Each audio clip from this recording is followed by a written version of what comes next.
Nyumba masomo ficha cash tutaipata mbumba, na tutapigwa saluti na kuchezewa rumba. Sababu ya masomo tunamjua hadi Lumumba. Funi kujiandaa toka kwenye chumba, mama kosefu na njaa mkatende kumasomo. Kumasomo si kumaneno, masomo beba kichwa usibebe mdomo.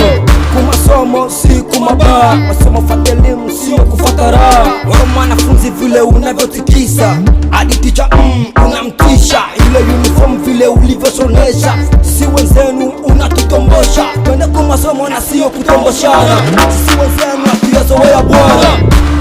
Twende kumasomo, twende kuma,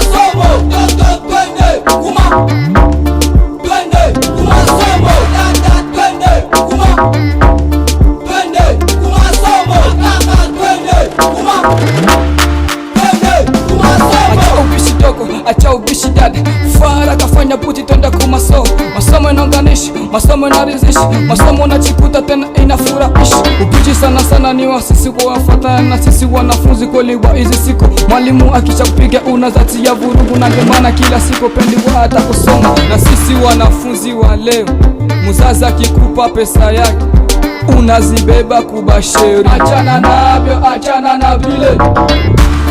Twende kuma, twende kumasomo, twende kuma, twende kumasomo, twende kuma, twende kumasomo, twende kuma, twende kumasomo. Chelewa somoni mwalimu ananipigiaka kumatako, hata polisi akinifunga ananipigiaka kumatako. Demu akipita wajene wanangaliaka kumatako, nikitembea sana nikichoka nekaliaka kumatako. Kumbishi bote inatupashwa twende kumasomo, wengi wajene wanabeba kama bangi kumasomo. Acha uvivu, acha ubishu twende kumasomo, acha uzinzi, acha mabangi twende kumasomo.